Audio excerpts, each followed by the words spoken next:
seen a picture of a shepherd where his robe is dirty and he's got smudges on his face and he has poop on his feet? No, of course not. No. We have this sort of highfalutin, poetic view of understanding shepherds and shepherding. Well, let's get down and dirty here and talk a little bit about the reality of shepherding. You are all shepherds. Every time you say something to somebody in the way of a correction or a direction, you're in a position, at least in your the Bible understanding of faithfulness to Jesus, to God, of being a shepherd. A shepherd is one who has to function with some courage, some honor, some integrity, and some fairness, and is in always the position of being a teacher at the same time. I was trying to help my wife out last week, and I've been taught this by my mom, that you don't touch a hot burner on the stove. And all of you young people should know that. You never touch a hot burner on the stove. Got it? Okay. Well, I had an attack of dumb and forgot that teaching. I thought I'd help my wife because my daughter, of course, never cleans up after she makes a mess and leaves it all food up. So I took that burner in both hands and pulled it right out. And I went, ah! Yeah, dropped it. And my wife, being the good instructor that she is, the good shepherd, said, "Why did you do that? You should know better by this time." Right. And she was right. She was a good shepherd, and I was a good shepherd in the sense of remembering my teachings. A shepherd is somebody who always is doing the teaching and the instructing and the guiding and the mentoring, always at all times and in every place. And this is why Jesus would talk so often about shepherding. For example, he taught the one story about the one sheep that got lost, and you leave the others behind and you go after the one. Why did he go after the one? There was no time limit set on the thing, because that one was lost. That's why. You've all done that in your life. You have all left the others behind in order to reach out to the one who was lost, to try to bring them back to being found. All of us have that experience in our lives. And it's all about shepherding. It's all about stewarding. That's what the Bible means by stewarding, being a good and faithful and an honorable shepherd.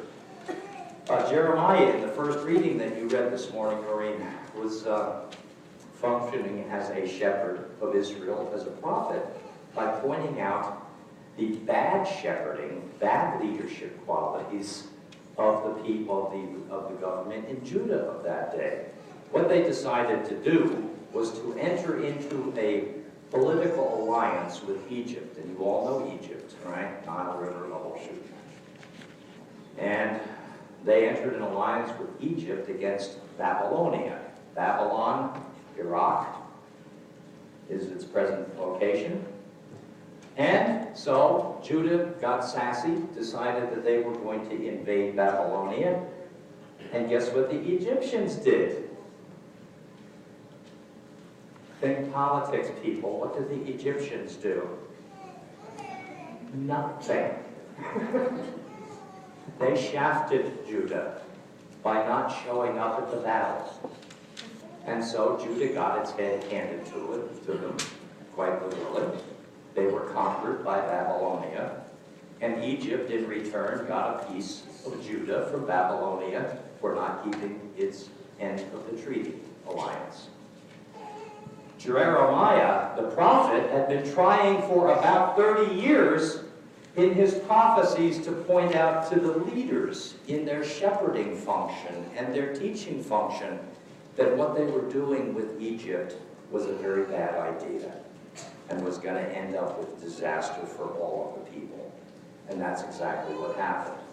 But nonetheless, Jeremiah was a good shepherd in the sense of making good prophecies and good advice that was not taken. Now, that'll also be the shape of your shepherding function in life, too. You'll be offering help and assistance to people, and they will simply blow you off. But that does not negate the fact that your call is to be a good and faithful shepherd in the times and the occasions when you see it needs doing. And you may be unable to heal people, you may be unable to make their lives better, but you can be present with them. That's also part of the shepherding function. Now, part of the dilemma that we have with shepherds today, you know, I told you you've never seen a picture of a dirty shepherd in modern art. They're always clean and looking good and everything like that. They may have a neatly trimmed beard or have no beard at all. Is because we moderns always like the shortcuts. We always like our stories neat, clean, and wrapped up quick and efficiently. If there's anything else that we desire more than efficiency, I can't imagine what it would be. Maybe productivity. That would be the only other thing, productivity. And link that with efficiency, and you have then a picture of a shepherd and Jesus' stories as all occurring in a matter of 2 or 3 hours. Oh, this one is lost over here, let's go find really fast and bring him back. This one has a drug addiction and is so drug addicted, can't even stay awake and is passing out on the street and is stealing from his own mother and father. Let's go over here, and in 2 hours we're going to fix it. We're going to fix it. And you know as well as I do that life doesn't work that way. And that's part of your shepherding function as a teacher. Life is not quite as simple as we moderns like to make it out to be. Probably the chief issue in my estimation as a pastor and theologian is the whole notion of negation. We talked a little bit about this in October in one of our evening Bible study sessions. Negation, to negate something, right? A +1 is negated by a -1. You can negate a good act by doing something to take away its value. You know the idea of negative. Just being a negative person, toting up the scoreboard of all the bad things that happen to you, and you just come up on the debit side all of the time. Well, negation is a word which is being used more and more in theology and philosophy to describe a way of life and an understanding of life. And what it means is that my being as a human being means nothing.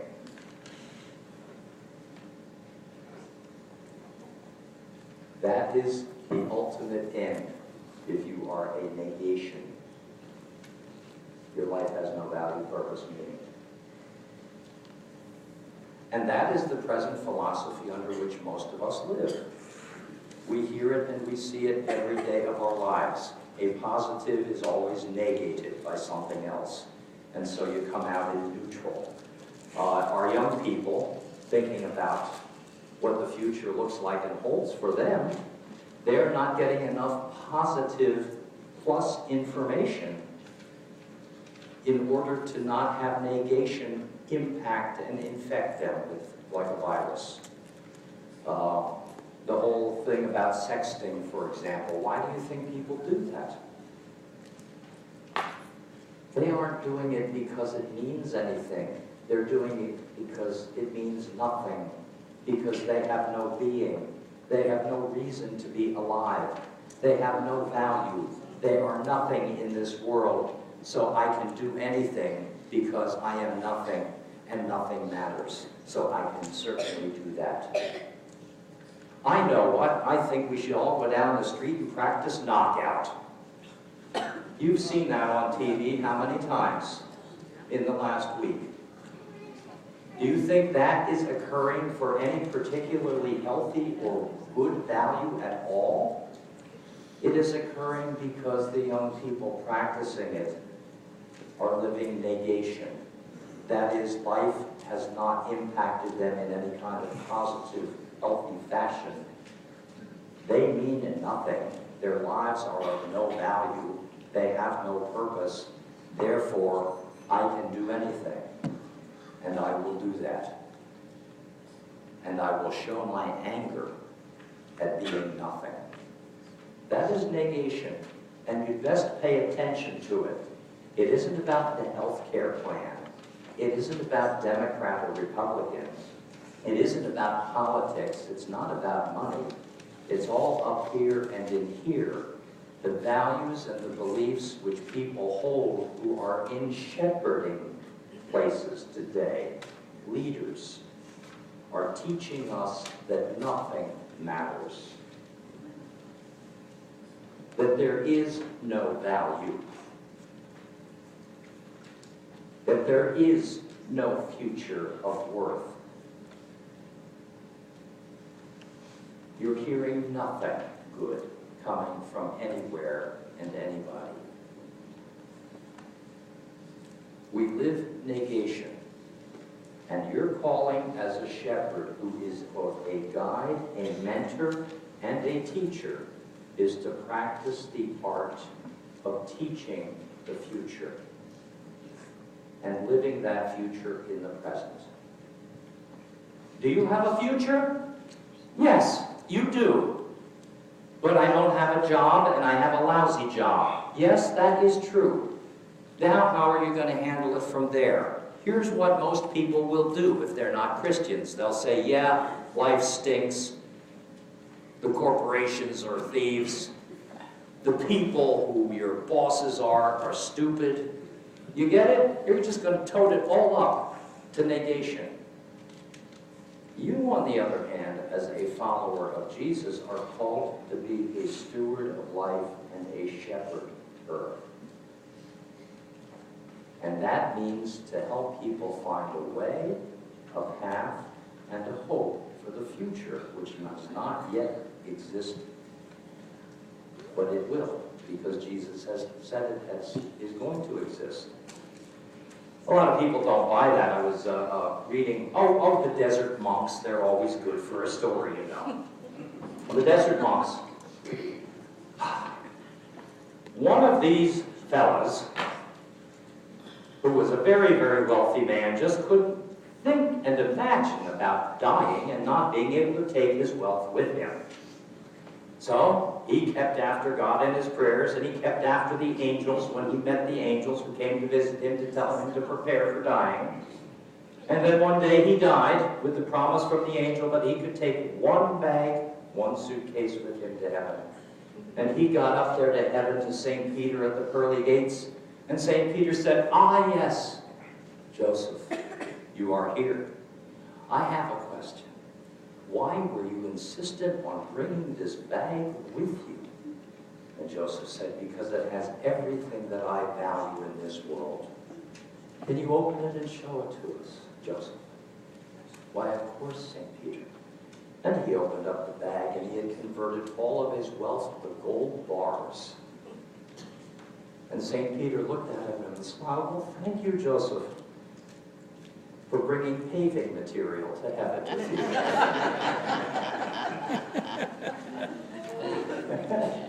Yeah. You know, the book of Revelation, right? The roads are paved with gold and sapphires. Yeah, like that. Yeah. See, your job is to teach eternal values, the things that matter, really. Yeah, we're going to work together to provide food, shelter, clothing, things like that.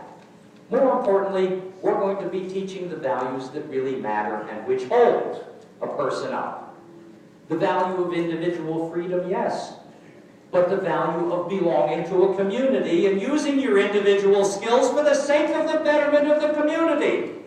You hearing that anywhere? I don't think so. The value of having meaning and purpose in your life. It is not all about consumption. A number of you reflected that in a couple of weeks ago when you were writing about, answering a question about how Christmas has started before Thanksgiving now. See? And thinking maybe that's not such a good idea because all it means is our major word here now in our holidays is consume, consume, consume, buy, buy, buy. All right? And you know there's going to be some darn fool somewhere on TV, on some TV station, who's going to say that there's an attack on Thanksgiving now. And guess who's attacking Thanksgiving? Christmas is. And who's attacking Christmas? Christmas is. Because what's Christmas? Oh, gracious. Oh, God. Yes. Negation means nothingness. And nothingness is where we're heading in terms of the values that we hold and cherish. It's why young people do bad things. It's not because individual teenagers are bad. It's because they live negation. There is nothing. And your calling is to call them out to be something. And that's your shepherding job. And that's something that they are, is one who is loved by the Lord and one who has a task given them by the Lord. In other words, a purpose and a meaning. That's your gift to the world. Get at it, keep at it.